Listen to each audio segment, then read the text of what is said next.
de nuestro Señor Cristo. Vamos a comenzar entonces este estudio bíblico en el nombre de nuestro Señor Jesucristo y vamos a hacer una oración para que Dios, cierto, esté dirigiendo cada palabra que salga de mis labios en esta tarde y que sea Él enseñándonos en esta noche. Así que le invito a que incline sus rostros y oramos a nuestro Dios. Padre nuestro que estás en los cielos, muchas gracias le damos, Señor, en esta tarde por esta bendición que nos das de estar reunidos aprendiendo de su palabra. Gracias, Padre, porque nos das esta oportunidad de juntarnos a través de estos medios. Permite, Padre, que todo lo que hagamos sea dirigido por la presencia de tu Espíritu Santo. Usa mis labios, usa mi mente y lo que podamos conversar, Dios mío, en esta tarde, lo podamos internalizar también en nuestros corazones y podamos también entregar también el día domingo, Señor, tu palabra a cada alumno que llegue en ese día. Gracias te damos, Señor, y pedimos tu bendición en el nombre de Jesús. Amén. Amén. Muy bien. Tenemos, hermanos, estamos estudiando la unidad 3, que tiene relación con el Evangelio según San Mateo. Vamos ya en la segunda lección de esta unidad. Esta unidad lleva por título La vida disciplinada en torno a Cristo. Esa es la lección número 15 que nos corresponde revisar en esta tarde, digamos. La vida disciplinada en torno a Cristo. La verdad central dice, una vida gobernada por Cristo requiere una lealtad indivisa a Él. Ahí ya vamos a hablar, ¿cierto?, los conceptos o algunas definiciones. Y el versículo clave está en San Mateo, capítulo 6, versículo 24, y dice, ninguno puede servir a dos señores, porque o aborrecerá al uno o amará al otro, o estimará al uno y menospreciará al otro. No podéis servir a Dios y a las riquezas. Ese es el texto para el día domingo. Podríamos tomar, hermanos, como recomendación, de acuerdo a lo que estuve leyendo en la lección, podríamos tomar como lectura bíblica desde el versículo 16 al versículo 24. Ya, ahí dejamos, dentro de la lectura, dejamos el versículo clave también. Así que es una recomendación. Cada anexo tiene la libertad, digamos, de definir la lectura bíblica, pero es una recomendación que hace, cierto, cada uno a los que nos corresponde dirigir el estudio. Desde el versículo 16 al versículo 24 de San Mateo capítulo 6, por supuesto. Todo ya, cierto, si no han revisado la lección está ubicada en San Mateo capítulo 6, es prácticamente, creo que es es todo el capítulo 6 de San Mateo, la lección de esta noche. Bueno, cuando yo empecé a leer la lección, hermanos, y leía el título que dice La vida disciplinada en torno a Cristo. Disciplina, cierto, tiene relación con orden, con cómo hago algo. En el fondo, cuando hay disciplina, existe un orden para hacer las cosas. Y cuando nos dice el título La vida disciplinada en torno a Cristo, entonces es el orden que Dios, cierto, nos pide a nosotros para servir a Cristo o para servir, cierto, en su reino. Y ahí me vino la pregunta respecto de cuál es nuestra motivación en las cosas que hacemos en el servicio para Dios. ¿Cuál es nuestra verdadera motivación? Porque muchos de los que estamos acá tenemos actividades, ¿cierto? Y tenemos responsabilidades en la iglesia. Muchos, ¿cierto? Resaltan, digamos, por sus habilidades para hacer distintas actividades en la obra del Señor. Pero en esta tarde, hermanos, lo que nos quiere enseñar la palabra de Dios nos lleva a reflexionar, a que hagamos una reflexión respecto de esa motivación. ¿Qué es lo que me motiva a hacer el trabajo, cierto, para la obra de Dios? siempre estamos y somos objetos de ser mirados, hermanos. Especialmente este grupo, por ejemplo, es un grupo también importante de la iglesia. Somos hermanos que enseñamos, tenemos esa bendición de enseñarles a otros la palabra. Y esos otros hermanos nos están mirando, miran nuestras acciones, miran nuestras actitudes. Eh, y, eh, y por supuesto, dependiendo de cada uno, ¿cierto? Y las habilidades que tengamos cada uno, los hermanos, ¿cierto? Van encariñándose y se van tomando, digamos, como guía a alguno de ustedes, ¿cierto? A alguno de nosotros nos van tomando como una pauta a seguir. Entonces, tenemos que tener cuidado, cada uno de los que estamos acá, de nuestro comportamiento. ¿Cómo, cómo actuamos delante de cada una de las actividades que realizamos?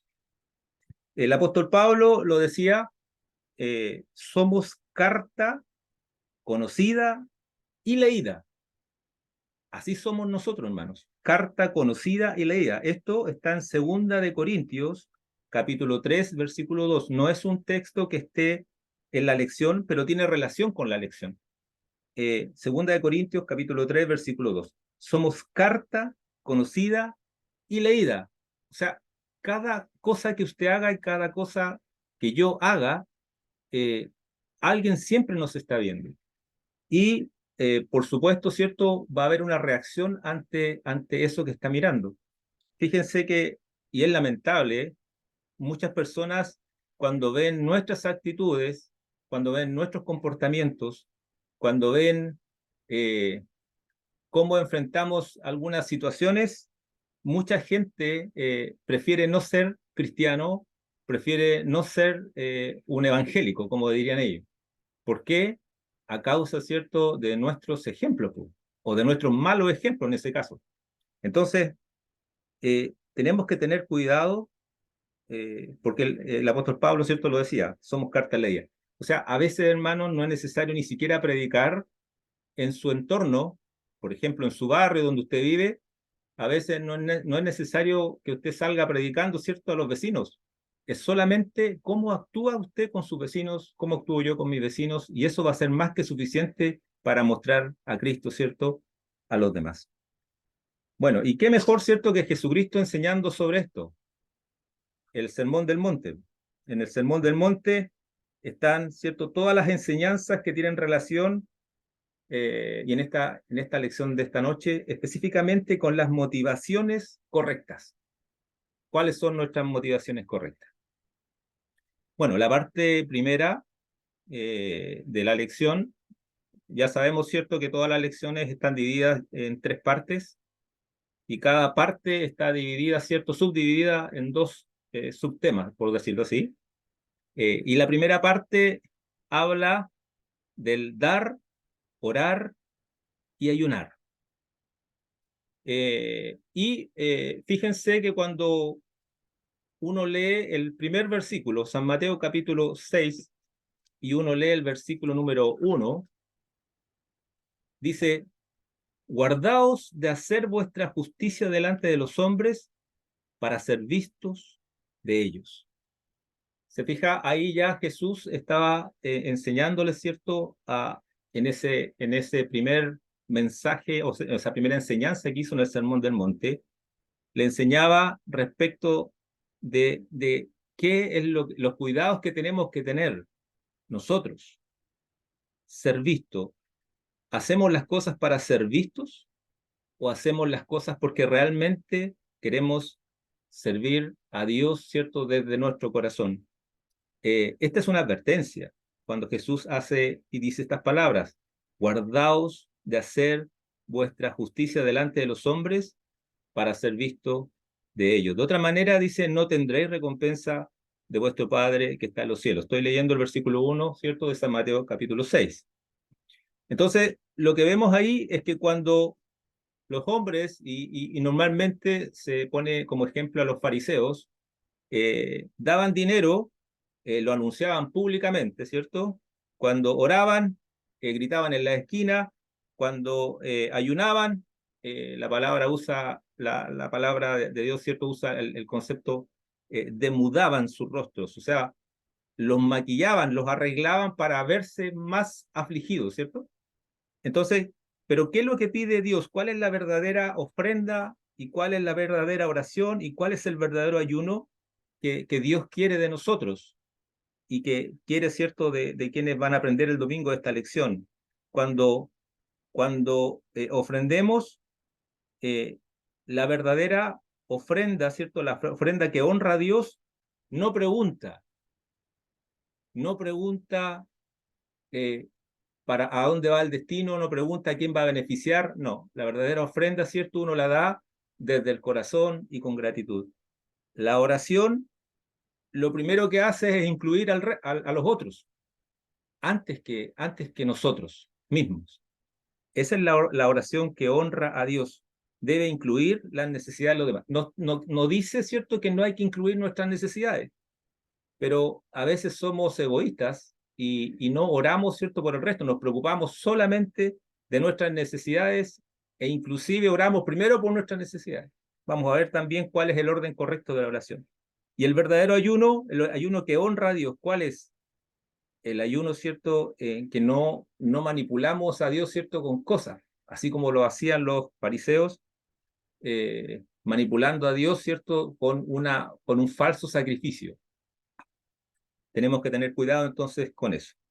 La verdadera recompensa o lo que Dios ha prometido, ¿cierto?, como recompensa eterna, se va a ver para aquellos que canalizan su amor, canalizan sus buenas obras, pero lo hacen, ¿cierto?, no necesariamente en forma pública. Hay un proverbio que dice, alábate el extraño y no tu propia boca, el ajeno y no tus propios labios. Ese es un proverbio y nos enseña, ¿cierto?, a que no tenemos que estar esperando aplausos. Tenemos que hacer las cosas porque realmente vemos a Dios en nuestro prójimo o en las cosas que hacemos para el Señor. Y la segunda, el subtema, ¿cierto?, de la primera parte, respecto de la oración, acuérdense que el título de esta lección habla de una vida disciplinada, ¿cierto? La vida disciplinada en torno a Cristo. Bueno, también hay una estructura de oración. Normalmente, y me incluyo, a veces oramos, ¿cierto?, tan rápido que ni siquiera vamos en una gratitud a nuestro Dios en nuestra oración, sino que inmediatamente vamos con nuestros dolores, con nuestras necesidades, con nuestras aflicciones. No digo, ¿cierto?, que a veces el corazón está tan débil o tan dolido, digamos, que a veces solamente lloramos ante la presencia del Señor, pero cuando oremos, ¿cierto?, en forma consciente, cuando oremos de una manera, digamos, programada en nuestras oraciones habituales, también tenemos que mantener un orden, que es el que enseñó también nuestro Señor Jesucristo. Está en San Mateo, entre los versículos 9 al 15 del mismo capítulo 6. Y tiene un orden. Si usted se fija, las primeras palabras son las que establecen una relación con Dios. Cuando uno dice, Padre nuestro que estás en los cielos, está estableciendo una relación. Eso es lo primero que uno tiene que hacer. Y es comunicación, ¿cierto?, que tenemos que hacer, de hecho, en nuestra vida habitual. Lo primero que hacemos, ¿cierto?, cuando queremos pedir algo, ¿cierto?, a nuestro Padre terrenal, digamos, papito, papá, establecemos una relación primero. Eso es lo que Jesucristo, ¿cierto?, también enseñaba en el Sermón del Monte. Establecer una relación es lo primero que tenemos que hacer.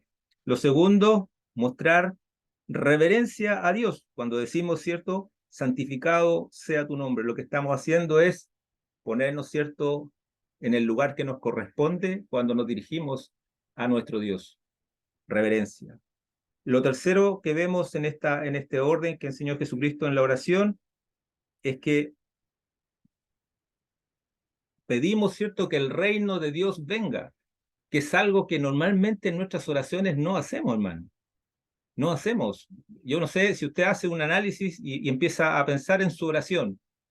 Creo yo que, si no todos los que estamos acá, yo creo que pocos la incluimos.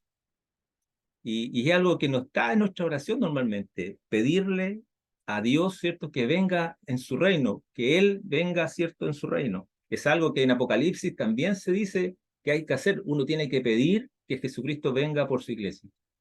y no lo tenemos incorporado a veces en nuestras oraciones. Bueno, tenemos que incorporarlo, ¿cierto?, como parte de nuestra oración. Y lo que viene al final de esta estructura, entonces vienen todas nuestras necesidades. ¿Y qué es lo que vemos ahí?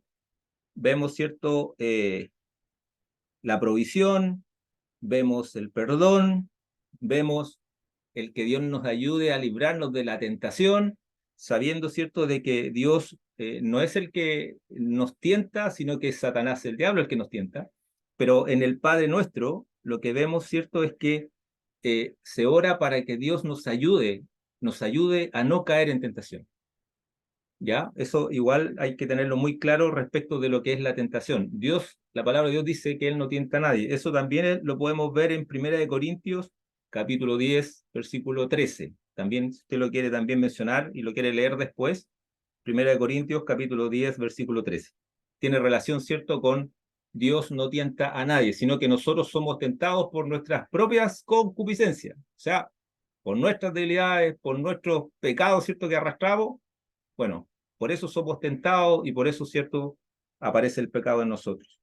Bueno, pero la última parte entonces de la oración, ahí es donde oramos por nosotros, pidiendo provisión, pidiendo perdón y pidiendo, ¿cierto?, que el Señor nos libre de esta tentación. Y finalmente, nuevamente vamos a reconocer, ¿cierto?, a nuestro Dios cuando decimos que en Él, ¿cierto?, está el poder, la gloria, la magnificencia. En ese momento, al final de la oración, es cuando nosotros exaltamos a Dios por lo que Él hará, hermanos, por lo que usted solicitó en esa oración, estando, ¿cierto?, convencidos de que Dios va a actuar, ¿cierto?, en cada una de nuestras vidas, en cada una de nuestras situaciones de la vida. La parte 2 de la lección dice, hacerse tesoros en los cielos. Nuevamente, nos vamos, ¿cierto?, al título de la lección. Estamos hablando de la vida disciplinada en torno a Cristo. Bueno, ¿dónde estamos haciendo tesoro? También es parte de la disciplina que tenemos que tener como cristianos. Aquí, en esta parte, entonces vemos dos importantes temas, hermanos. Lo primero es que donde esté vuestro tesoro, allí también está el corazón. Eso es el versículo 21, es el versículo 21 del capítulo 6. Creo yo que ese versículo 21, ¿cierto?, habla muy claramente respecto de dónde estamos haciendo tesoros. Porque, por supuesto, donde esté, ¿cierto?, ese tesoro, lo importante, lo que nosotros amamos, deseamos, bueno, ahí va a estar nuestro corazón. Tenemos que entender, ¿cierto?, que las posesiones que tenemos en esta tierra se deprecian, se destruyen, se las roban. En definitiva, ¿cierto?, todo lo que nosotros construimos acá en la tierra y que Dios nos da, ¿cierto?, a través de su misericordia, todo es perecible. Sin embargo, lo que Dios nos da, la inversión sabia que tenemos que hacer nosotros es en el cielo. El Señor nos ayude, hermanos, para que podamos hacer esto, hacer tesoros en los cielos. De esa manera, ¿cierto?, nosotros vamos a poder crecer en nuestra vida espiritual. Lo terrenal es perecedero. El subtema 2 habla entonces de justamente respecto del dinero, mostrando, ¿cierto?, la cualidad perversa del dinero. Fíjense que el dinero en sí no es malo. Yo creo que a todos los que estamos aquí nos gusta el dinero. Creo que es lo que tenemos, ¿cierto?, para poder vivir, para poder movilizarnos, para comprar nuestros alimentos, ¿cierto?, para poder disfrutar de la vida que Dios nos da. Pero 1 Timoteo, capítulo 6, versículo 10, también anótelo usted por ahí, que también complementa esta parte de la lección. 1 Timoteo, capítulo 6, versículo 10, dice, la raíz de todos los males es el amor al dinero. Ese es el problema que tiene nuestra sociedad hoy día y es el problema del cual nosotros tenemos que arrancar, digamos, tenemos que alejarnos, el amor al dinero. Por supuesto que no significa eso de que no tenemos que trabajar o no tenemos que planificar las cosas. Sí, hermanos, tenemos que planificar las cosas, tenemos que ser cautelosos, pero, pero ¿hasta dónde llegamos con las actividades que realizamos?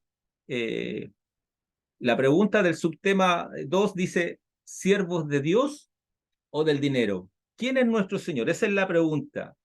¿Quién es nuestro Señor? Cuando el dinero pasa a ser nuestro Señor, entonces nuestro corazón, ¿cierto? Nuestro tesoro es el dinero y no estamos haciendo tesoros en el cielo. Esa es la relación.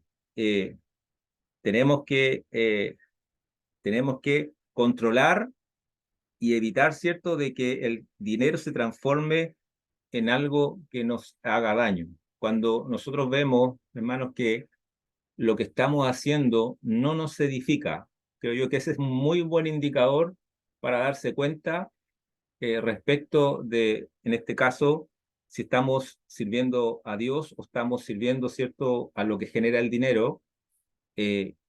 Si lo que estamos haciendo no nos edifica, no nos hace crecer espiritualmente, entonces tenemos que abrir los ojos y poner atención y parar, porque algo no está bien.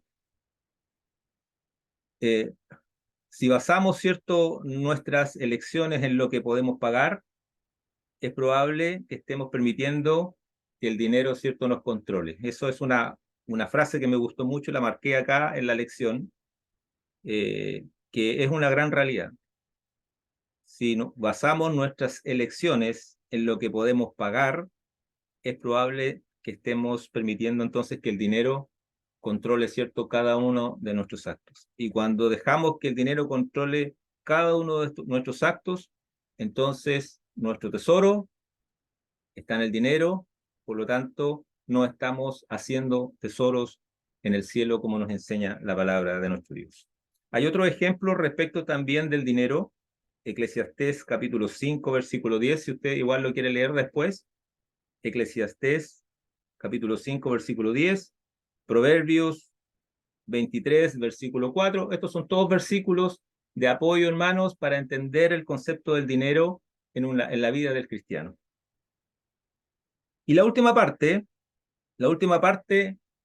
que creo yo que es, es la respuesta a todo lo anterior, eh, pero también es algo muy complejo eh, y a la vez muy práctico, porque la fe es algo práctico, es algo que tenemos que vivir, es algo que tenemos que experimentar. Y cada uno, hermanos, yo creo que es el llamado a cada uno de nuestros hermanos alumnos. Tenemos que decirles que tenemos que experimentar cosas con Dios. Tenemos que experimentar la fe, ¿cierto? En Dios la tenemos que vivir. A veces tenemos solamente historias de otros y no hemos vivido nuestras propias historias con Dios y que son las que nos dan sustento también y mantienen nuestra fe intacta. Eh, la parte 3, el título dice, confiar en la providencia de Dios. Confiar. Hoy día lo que nos rodea, este mundo, ¿cierto?, que en el que estamos hoy día, es un mundo que está lleno de preocupaciones. O sea, yo creo que si alguien dice que no está preocupado por algo, eh, deben ser muy pocas las personas que realmente no viven preocupadas. Pero siempre hay algo, ¿cierto?, que nos preocupa, algo que nos hace estar alertas.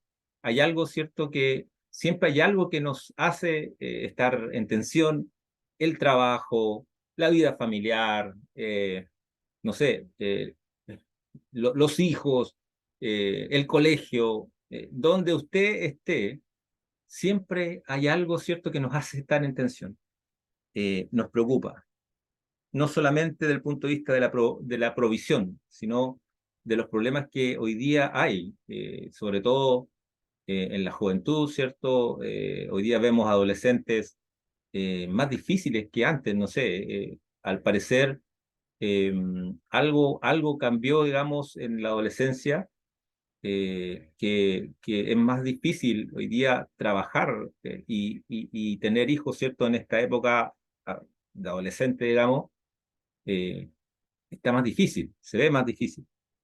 Y eso es una preocupación. Pero dentro de esta preocupación, ¿cierto? Hablando de la providencia de Dios, eh, la palabra de Dios nos dice que no tenemos que preocuparnos. Y esto fue el mensaje del domingo. No sé si usted se acuerda lo que Dios nos habló el domingo. Lo mismo que estamos hablando en la última parte de la lección. No hay razón para preocuparse porque el que está con nosotros, ¿cierto? Es Dios, po. Si Él provee a las aves, ¿cierto? Que no siembran, ni ciegan, no hacen nada. O sea, ¿por qué no ha de preocuparse de nosotros? Pero esto es fácil decirlo. Es fácil decirlo, pero cuando estamos en los problemas y en las dificultades, entonces hay que echar mano a esta fe, ¿cierto? Que es la que Dios pone en el corazón y la que va creciendo en función, hermanos, de lo que vamos experimentando con Dios. Eh, Sabe que cada vez que, al menos yo veo en la palabra el tema de la confianza y de la providencia de Dios, me acuerdo de Abraham, de Abraham. Y Abraham eh, pasó un momento muy complejo eh, de confianza. Quiero invitarle a que, si tiene su Biblia, váyase a Génesis capítulo 22, eh, para entrar un poquito en el contexto eh, que complementa también esta parte de la lección. Génesis capítulo 22 y el versículo 2. Mire, esto era lo que estaba pasando con Abraham.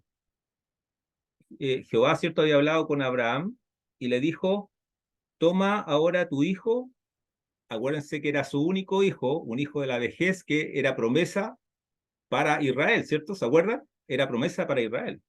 Y Dios le dice, toma ahora tu hijo, tu único, Isaac, a quien amas, y vete a tierra de Moriah y ofrécelo allí en holocausto sobre uno de los montes que yo te diré. O sea, yo no sé si usted se imagina esa situación. Yo me la imagino cada vez que leo esto y me acuerdo de la provisión de Dios. eh, yo me acuerdo de esto y me imagino a Abraham en esa situación que Dios lo pone. Eh, a su único hijo, el hijo de la promesa. En más le dice al que amas. Y después, versículo 5 del mismo capítulo. Entonces dijo Abraham a sus siervos que lo acompañaban, ¿cierto? Esperad aquí con el asno, y yo y el muchacho iremos hasta allí y adoraremos y volveremos a vosotros. Fíjense lo que está haciendo ahí Abraham. Está echando a andar la fe. Esa fe que genera la confianza, pero sin tener nada. Porque hasta ese momento Dios le había pedido a su hijo en sacrificio. Eso significaba que tenía que matarlo, ¿cierto? Y sacrificarlo para Dios. Eso es lo que le estaba pidiendo Dios. Eh, Hasta ese momento la situación era la misma, no había cambiado. Pero ¿qué pasó en Abraham? Echó a andar la fe. Echó a andar la fe, porque cuando echamos a andar la fe, hermanos, entonces echamos a andar, en nosotros aparece confianza. Lo último, versículos 7 y 8 del mismo capítulo. Entonces habló Isaac a Abraham su padre y dijo, Padre mío. Y él respondió, heme aquí mi hijo. Y él le dijo, he aquí el fuego y la leña, mas ¿dónde está el cordero para el holocausto? Su hijo, cierto que era inteligente, vio que faltaba algo. Hasta ese momento seguía la misma situación. Sin embargo, vea la respuesta de Abraham. Y respondió Abraham, Dios se proveerá de cordero para el holocausto. hijo mío. Esa es la fe que tenemos que alcanzar, hermanos. Esa es la fe que tenemos que lograr en estos tiempos en que estamos bombardeados por muchas cosas. A lo mejor problemas en el hogar, problemas en el trabajo, problemas en la provisión, que vemos, ¿cierto?, de que las cosas están mal. Pero sin embargo, la enseñanza en esta noche nos está diciendo eso. Cuando ponemos a Dios en primer lugar, entonces generamos esa confianza que necesitamos. Cuando ponemos a Dios en primer lugar, generamos, ¿cierto?, esa fe que necesitamos para derribar murallas, para, para sacar montañas. Eso es lo que Dios quiere de nosotros y eso es lo que quiere que aprendamos, hermanos. Es muy difícil decir, ¿cierto?, confiar en la providencia de Dios, pero la palabra de Dios nos enseña que tenemos que echar a andar la fe, poniendo a Dios en primer lugar. Los versículos 33 y 34 de San Mateo capítulo 6 nos enseñan eso. Más buscad primeramente el reino de Dios y su justicia. Y todas estas cosas, ¿cuáles cosas? Las que estaban hacia atrás del capítulo 6, el afán y la ansiedad, los problemas de provisión, todo eso, hermanos, todo eso está incluido en esto, en la promesa que Dios pone para nosotros en esta tarde. No la desaprovechemos, confiemos, ¿cierto?, de que así se hará.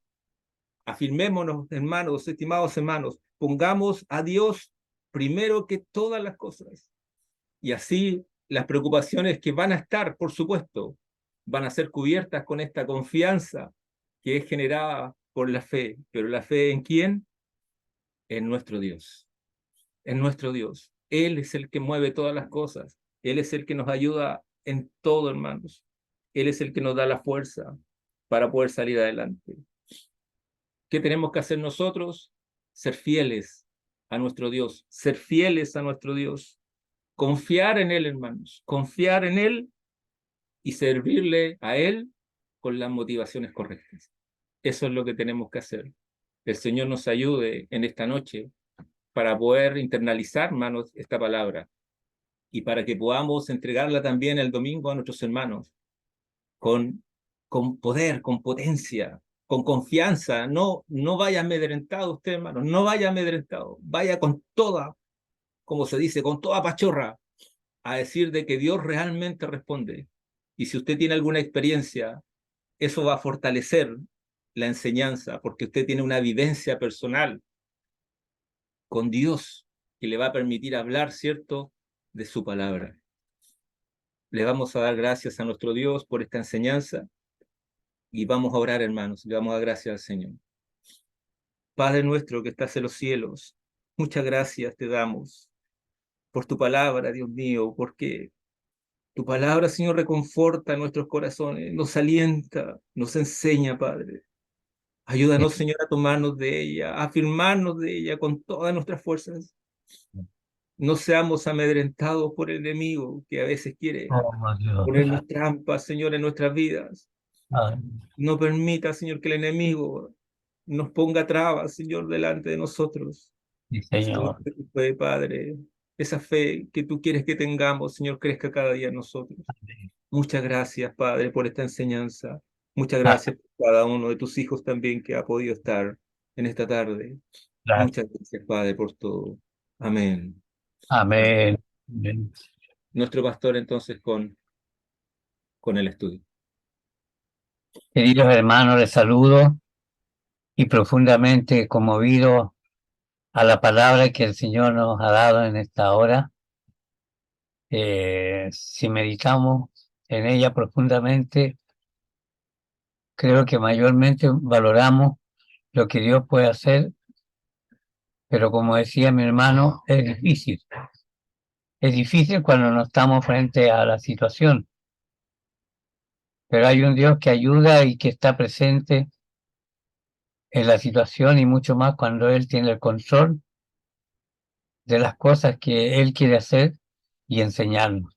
Muchas gracias, hermano Mauricio, por esta palabra, este estudio. Dios le ha usado maravillosamente y a todos mis hermanos profesores. El Señor les dé el domingo toda la gracia de poder hablar de esta lección, de tal manera que todos los que podamos escuchar la enseñanza nos regocijemos en la presencia del Señor. Que Dios le bendiga a mis hermanos. Deseo un feliz fin de semana y que el domingo esta enseñanza en nosotros produzca cimentarnos más, precisamente en este tiempo tan difícil, cuando el enemigo quiere debilitar nuestra estabilidad cristiana. Es cuando nosotros tenemos que luchar para que no seamos debilitados, sino fortalecidos. Y como mencionaba Abraham, hermano, yo creo que cuando Abraham le respondió a su hijo y le dice, Dios proveerá, él se fortaleció de una manera total, extraordinaria, tremenda, y ahí Dios se glorificó. El Señor les bendiga, hermano. Oremos, Padre, quisiéramos que nos despida de esta hermosa enseñanza. Gracias por mi hermano que tú has utilizado. Y gracias por todos mis hermanos profesores que han estado interesados, escuchando, aprendiendo y ahora, Padre, preparándonos para el día domingo. Señor, gracias por tu presencia. Pedimos que cada hogar esté bendecido y nos ayudes, Padre, que si alguno está pasando alguna dificultad, esta lección haga bien y vida en cada corazón. Dios Padre, lo pedimos en el nombre de Cristo nuestro Salvador. Amén. Amén. Demos la gloria a Dios. Gloria a Dios. Gloria a Dios. Gloria a Dios para siempre. Dios le bendiga, amados hermanos. Amén, mi pastor. Buenas Muchas gracias. noches. Amén. Muchas Amén. gracias, bonito estudio, buenas noches. Muchas gracias. Estén bien a todos. Buen descanso. Igualmente. Buenas noches.